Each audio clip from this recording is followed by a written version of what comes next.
क्यों बहू से हर बात का एहसान जताती हो। नीतू बाथरूम से नहाकर निकली तो लाइट बंद करना भूल गई। वह पूजा कर रही थी, तभी उसकी सास कमला जी ने बड़बड़ाना शुरू किया कि बत्ती ऐसे जलाकर छोड़ देती है जैसे बिजली मुफ्त में आती है, बिल भरना पड़े तो पता चले। नीतू मायूस होकर सुनती रही। पूजा करते हुए उसकी आंखें भर आई। नीतू की शादी को 3 साल हुए थे। 2 साल तक सब ठीक चला, फिर अचानक उसके पति अक्षय की नौकरी छूट गई। दोनों बेहद परेशान थे। नीतू का बेटा अभी 6 महीने का था। अक्षय की बहुत कोशिशों के बाद भी जब नई नौकरी नहीं मिली तो उसने अपने पिता मुकेश जी से बात करके घर लौटने का निर्णय किया। मुकेश जी ने अपने पुत्र को ढाढ़स बंधाया कि तुम यहाँ आ जाओ और दूसरी नौकरी की तलाश करो। परेशान होने की कोई ज़रूरत नहीं। उनके मन में कहीं न कहीं ये डर था कि अक्षय कहीं अवसाद में ना घिर जाए, इसीलिए वे यथासंभव सहयोग कर रहे थे। बेटे और बहू को नीतू अपने ससुर का बहुत सम्मान करती थी। वो स्वभाव से अंतर्मुखी थी, जल्दी अपनी बात किसी से नहीं कह पाती थी। बड़ों को पलटकर जवाब देना उसके संस्कार में नहीं था। कमला जी नीतू को सुनाती कि जब उसकी शादी हुई तो उनके आने के बाद मुकेश जी की तरक्की होती गई, पर कोई बहुएं ऐसी आती हैं कि पति का कामकाज चौपट हो जाता है। नीतू को यह बातें बाण की तरह सीधे हृदय बेधी लगती। वो तो पहले ही परेशान थी और कमला जी समय समय पर सुई चुभ होती रहती। आर्थिक परेशानी के कारण मुकेश जी ही बेटे और बहू का खर्च उठाते थे और कमला जी एहसान की परतें चढ़ाती जाती। नीतू का आत्मसम्मान कुचलता रहता। जब नीतू कहीं बाहर जाने को निकलती तो कमला जी 2-4 सामान लाने को कहकर बोलती, अरे तुम्हारे पास पैसे तो होंगे? नहीं, चलो मैं देती हूँ। वैसे भी अब तो दुगना खर्चा हो गया है, पता नहीं कैसे चलेगा। नीतू के आत्मसम्मान को फिर से झकझोर दिया था कमला जी ने। वो वहाँ से चली गई। मुकेश जी अपनी बहू की व्यथा उसके चेहरे पर पढ़कर अपनी पत्नी से बोले, क्यों हर बात का एहसास जताती हो बहू से? वह इस घर की सदस्य है तो फिर क्यों उसके स्वाभिमान पर चोट करती हो? इस समय हमारे बच्चों का कठिन समय है, उनको हमारी ज़रूरत है। हम मदद नहीं करेंगे तो कौन करेगा? भगवान की कृपा से हमारे पास सब कुछ है, किसी बात की कोई कमी नहीं है, फिर भी तुम उनका मनोबल बढ़ाने की बजाय तोड़ रही हो। कमला जी पति के मिजाज को देखकर चुप रह गई, पर वह सुधरने वाली कहाँ थी। अगर कहीं खाना बच जाता तो वह बोलती, मुफ्त का सामान है, बर्बाद करते रहो। अपनी रकम लगाती तो पता चलता। ऐसी ही कटु वचन प्रतिदिन नीतू को सुनते पड़ते थे।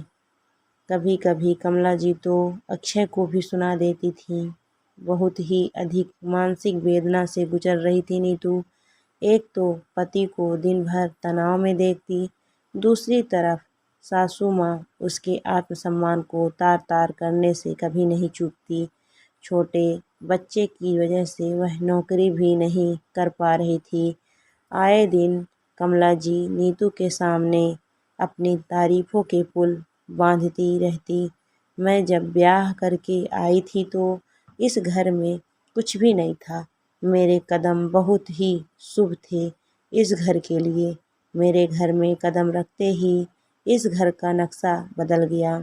लेकिन तुम्हारे कदम शायद अक्षय के लिए शुभ नहीं है, तभी तो उसके साथ साथ सब लोग परेशान हैं। नीतू को समझ में नहीं आता था इन सब में उसकी क्या गलती है। इतना तिरस्कार करने के बाद कमला जी ने अपनी बेटी के किस्मत का बखान करना शुरू कर दिया। ऋचा भी अपने पति के लिए बहुत भाग्यशाली है। ऋचा से शादी के बाद दामाद जी का व्यापार दिन दुगनी रात चौगनी बढ़ता ही जा रहा है। नीतू अपनी तरफ किया गया इशारा समझ गई और अपने घायल हुए आत्मसम्मान को आंसुओं का मरहम लगाने के लिए अपने कमरे में चली गई। यही सब सुनते हुए और रोते हुए करीब 8 महीने का वक्त बीत गया। 8 महीने के बाद अक्षय की नौकरी मुंबई में लगी। मुकेश जी ने बोला, पहले वहाँ जाकर अपने रहने की व्यवस्था कर लो, फिर नीतू और बच्चे को लेकर चले जाना। अगले ही दिन अक्षय मुंबई के लिए निकल गया और 4-5 दिनों के बाद फ़ोन करके बोला, मैंने सारा इंतज़ाम कर लिया है और 1 हफ्ते में मैं तुम्हें लेने के लिए आ रहा हूँ। इसी बीच अचानक एक दिन ऋचा अपनी बेटी के साथ अपने मायके आई। अपनी बेटी और नातनी को आया देख कमला जी खुशी से फूली नहीं समाई, पर अगले ही दिन पल ऋचा के चेहरे की उदासी उन्होंने पढ़ ली और पता चला कि दामाद जी को व्यापार में बहुत ज़्यादा घाटा हो गया है और काफ़ी ज़्यादा कर्ज दामाद जी के ऊपर चढ़ गया है। 5 शोरूम में से 3 शोरूम दामाद जी के बिक चुके हैं और बस 2 शोरूम बचे हैं जो कि घाटे में चल रहे हैं। यह सब सुनकर कमला जी और मुकेश जी के ऊपर तो मानो वज्रपात हो गया। एक औलाद के दुख से अभी उभरे भी नहीं थे कि दूसरी औलाद का दुख सामने आ गया। ऋचा ने कमला जी को बताया कि उसकी सास उसे बहुत ही ज़्यादा ताने देती है, कोई मदद करती है तो बस एहसास गिनवाती रहती है। मेरे आत्मसम्मान को पूरा तार-तार करके रख दिया है। ऋचा की बातें सुनकर कमला जी के विचार एकाएक बदल गए और वह बोलने लगी, तुम्हारी सास को अक्ल नहीं है क्या? ऐसे समय में बेटे बहू को भावनात्मक संबल की ज़रूरत होती है और वह तुम्हें ताने मार रही है। उन्हें तुम दोनों के साथ खड़ा होना चाहिए था। कमला जी की बातें सुनकर नीतू से रहा नहीं गया और वह बोल पड़ी, मम्मी, बेटी का दुख देखकर एकाएक आपके अंदर इतनी समझदारी कहाँ से आ गई? कल तक जब मैं इस परिस्थिति में थी तब से तो आपने नहीं सोचा कि मुझे और आपके बेटे को आपके भावनात्मक संबल की ज़रूरत है, ना कि आपका तानों की दूसरों के आगे हाथ फैलाना कितना पीड़ादायक होता है मुझे बहुत अच्छे से पता है। 8 महीने में इस दुख को झेला है, इसीलिए मैं ऋचा दीदी के दर्द को बहुत अच्छे से समझ सकती हूँ, लेकिन मेरा आत्मसम्मान तो आज तक आपके तानों से लहूलुहान होकर पड़ा हुआ है। उसे तो आप कभी भी नहीं देख पाईं। क्या आत्मसम्मान का आकलन रिश्ते देखकर किया जाता है? बेटी का आत्मसम्मान होता है और बहू का आत्मसम्मान नहीं होता है।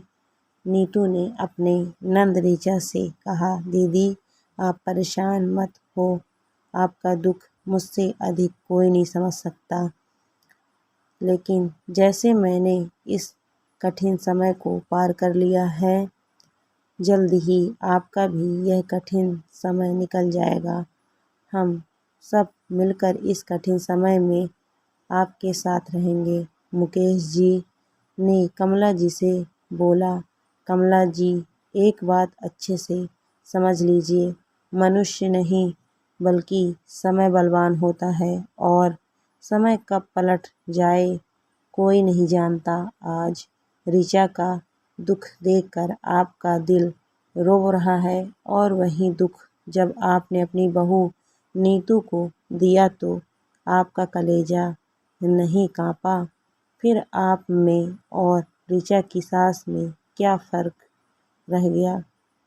आपने जो टीस नीतू और अक्षय के दिल को लगाई है वह उनके दिल में ताउम्र रहेगी और इसके लिए आप खुद जिम्मेदार हैं।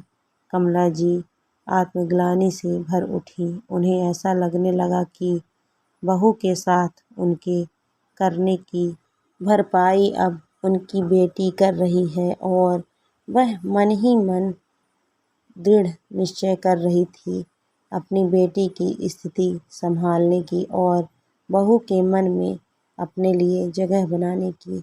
दोस्तों, उम्मीद करती हूँ आपको कहानी अच्छी लगी होगी। अगर कहानी अच्छी लगी तो वीडियो को लाइक करना बिल्कुल ना भूलें। अगर आप मेरे चैनल पर नए हैं तो प्लीज़ मेरे चैनल को सब्सक्राइब भी कर लीजिए। आप लोग वीडियो देखते हो लेकिन चैनल को सब्सक्राइब नहीं करते हो, वीडियो को लाइक नहीं करते हो। तो अगर आपको वीडियो पसंद आए तो प्लीज़ लाइक करिएगा। Thank you for watching my video.